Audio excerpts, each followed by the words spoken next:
Hello everyone, welcome to our channel, Thai Food for Tater. It's me, Alicia. I realized the other day that I hadn't done an update in a while about my cancer journey. I hate calling it that. I don't know what else to call it.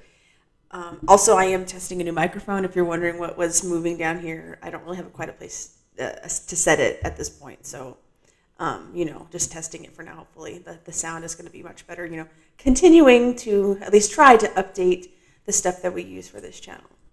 So anyway, like I said, I just wanted to do a quick update on a few things that have happened in the last few weeks. The other videos that I've put up on this channel are things that happened, a couple of years ago.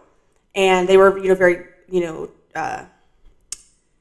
important and what's the word I'm thinking of? Long events. Chemo, for example, took, 5 months. Radiation was, almost 2 months, multiple surgeries. So I can reflect on those and give you guys a story that spans, 2, 3, 4 months, 5 months, or even talking about something like the pain where that's lasted for years and years. So after I got through all of those, main topics, I did do the lymphedema update and let you guys know about that and talked about my lymphedema sleeve. I'm not wearing it today. I do take days off every once in a while. It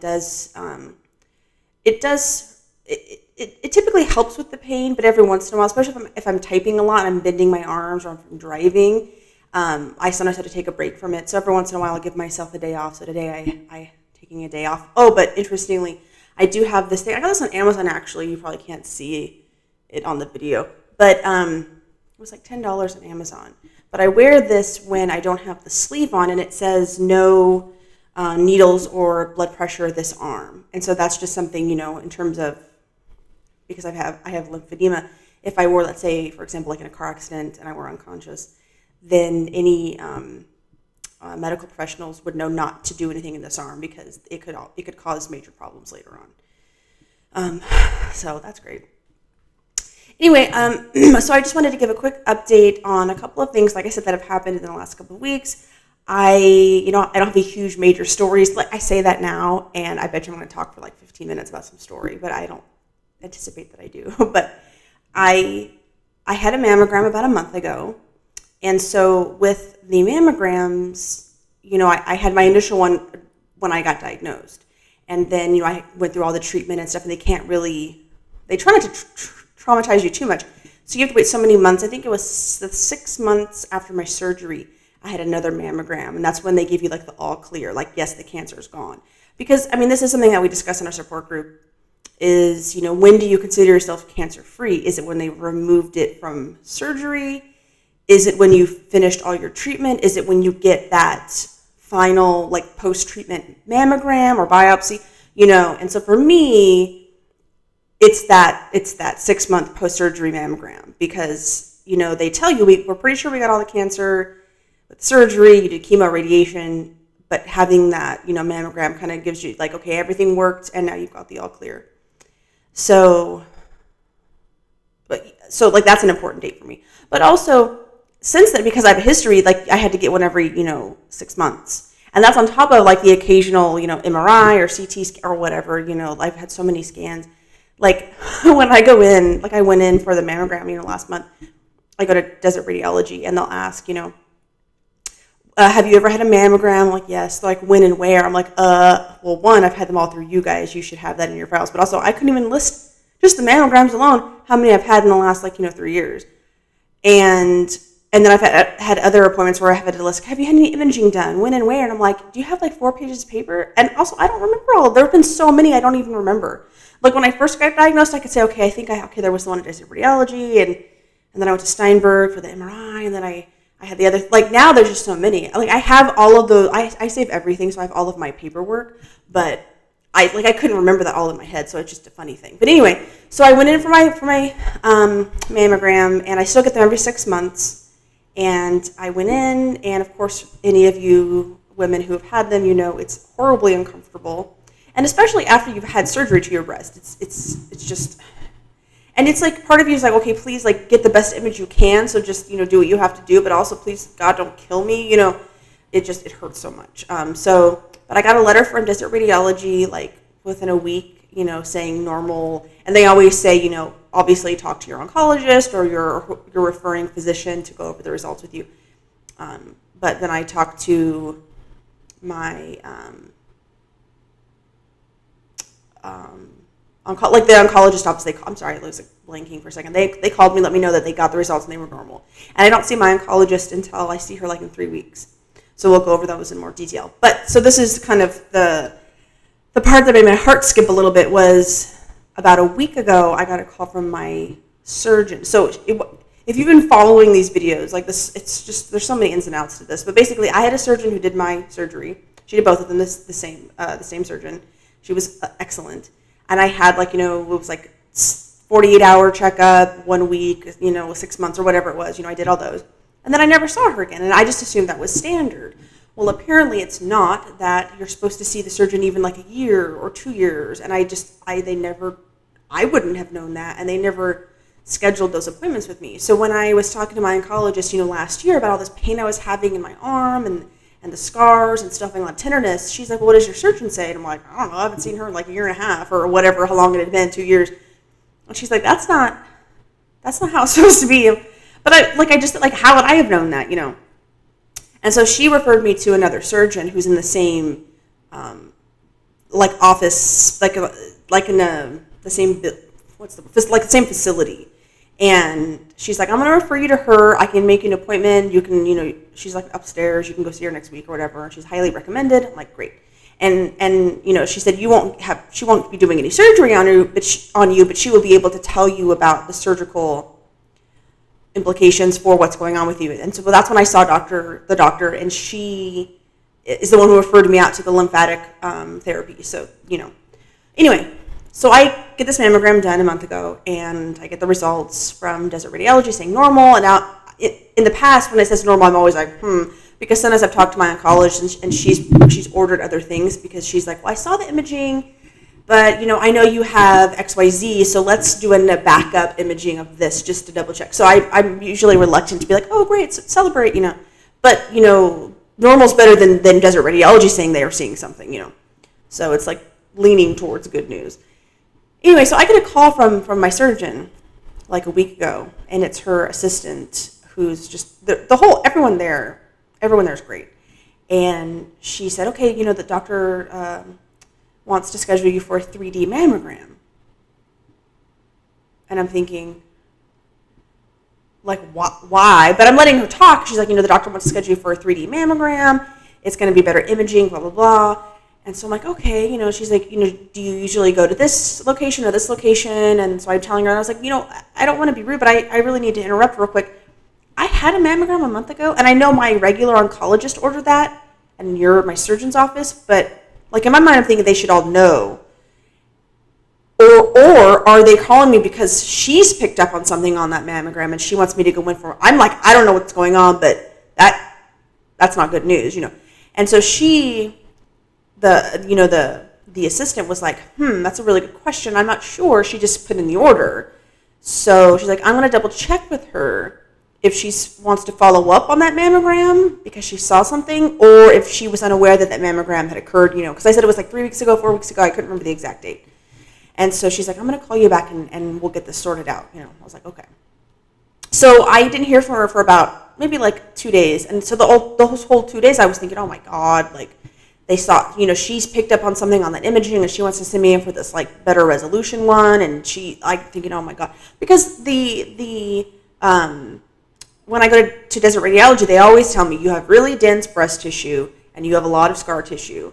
So like basically they're like, we can't be held liable if there's a cancer because it could be there on the imaging and we're just not seeing it. It's like, I get that. I get that when I go get an X-ray or an MRI or CT or mammogram. I get that you guys aren't telling me 100%. Like, I get that. And I know my body and I know to be, I can be like 90+% confident in what they're telling me. But I always know there's the chance. Every medical professional has been very clear on that with me. Like a lot of women have really dense breast tissue. After surgery, a lot of them have scar tissue. It's hard to see. There could be cancer. We just can't see on the imaging. I'm like, I get it. And so I'm thinking maybe that's what happened. Like, they said it was normal, but then upon, reviewing it, the surgeon noticed something weird and wanted So I'm just like, talking to, my cousin, and I'm like, oh my gosh, trying to not panic about it. And they call me back, and she's like, oh no, she's like, it was just a mix-up. She thought you hadn't had your 6-month mammogram yet, so she just wanted to give you this, like, schedule you for this, like, fancier one, nicer one. But you already had the one last month. It was good, so, she reviewed the imaging, and you're good. I'm like, oh my God. I didn't want to tell her, like, you guys made me, like, freak out for 48 hours, because here's the other thing. With all of the medication I'm on, so I was diagnosed in September of 2017. It is now June of 2021. So it's been almost 4 years. I can't even believe it's been that long that I've been going through this. And like I'm on a lot of medication. And I totally forgot what I was going to say. That was a preface to something really important. Oh my gosh. Okay. Chemo brain right here. I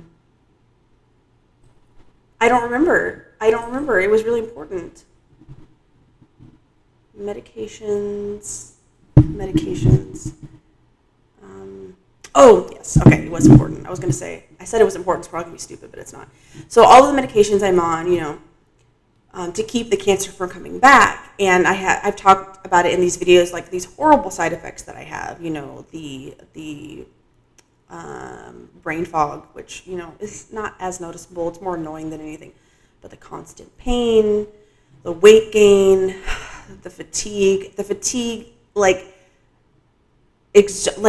I was talking to one of the women in my support group the other day, and she was like, I'm trying to describe the fatigue to the doctor, but I can't find the words. And I said, I feel sometimes that the exhaustion is so strong that it's like my soul is literally being like sucked from my body. It feels like I'm literally dying. Sometimes I'm just so tired. It's not I'm sleepy, not I'm tired. It's like your body just stops wanting to function, and you just feel this exhaustion beyond anything. Like it's so hard to describe how that feels, and it's just hard. It's difficult to live with that.